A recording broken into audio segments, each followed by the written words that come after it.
केंद्र सरकार ने यूनिफाइड पेंशन स्कीम यानी कि यूपीएस को अधिसूचित कर दिया है। प्रधानमंत्री नरेंद्र मोदी की अध्यक्षता में केंद्रीय मंत्रिमंडल ने शनिवार को यूपीएस को मंजूरी दे दी है।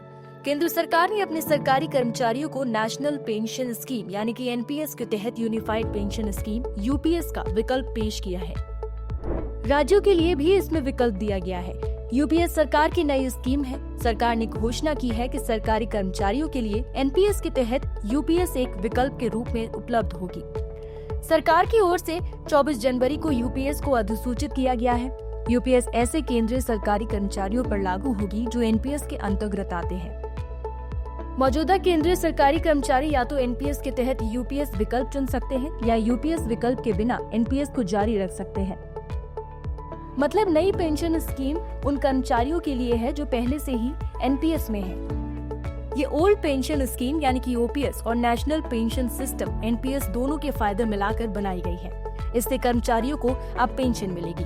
अटल बिहारी वाजपेयी सरकार एनपीएस लेकर आई थी। यूपीएस ओल्ड पेंशन स्कीम और एनपीएस के फायदों को मिलाकर तैयार की गई है। ये सरकारी कर्मचारियों को अंतिम वेतन का 50% पेंशन के रूप में प्रदान करती है। कर्मचारियों को महंगा भत्ता, फैमिली पेंशन और एक मुश्त भुगतान जैसे लाभ भी मिलेंगे। एनपीएस के तहत आने वाले कर्मचारियों को यूपीएस चुनने का विकल्प दिया जाएगा। सेवानिवृत्त कर्मचारियों के लिए भी यूपीएस के तहत लाभ का प्रावधान है। अब यूपीएस के फायदे क्या हैं? यूपीएस ओल्ड पेंशन स्कीम से काफी मिलती जुलती है। इस योजना के तहत कर्मचारियों की मृत्यु होने पर उनके परिवार को पेंशन का 60% फैमिली पेंशन के रूप में दिया जाएगा। रिटायरमेंट के समय कर्मचारियों को ग्रेच्युटी के अलावा एक मुश्त भुगतान भी मिलेगा। यदि कोई कर्मचारी कम से कम 10 साल तक केंद्र सरकार की नौकरी करता है तो उसे न्यूनतम 10,000 रूपए प्रति माह पेंशन मिलेगी। अधिसूचना में स्पष्ट किया गया है कि जो कर्मचारी यूपीएस का विकल्प चुनते हैं वो किसी अन्य नीतिगत रियायत, नीतिगत बदलाव, वित्तीय लाभ या भविष्य में सेवानिवृत्त होने वाले कर्मचारियों के साथ किसी भी तरह की समानता का दावा नहीं कर सकेंगे।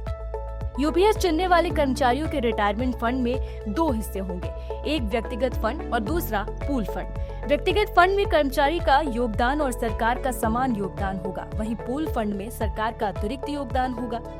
यह अधिसूचना 23 लाख सरकारी कर्मचारियों को यूपीएस और एनपीएस के बीच चयन करने का विकल्प देगी। राज्य सरकारों को भी यूपीएस चुनने का विकल्प दिया जाएगा। यदि राज्य सरकार यूपीएस का विकल्प चुनती है तो लाभार्थियों की संख्या लगभग 90 लाख होगी।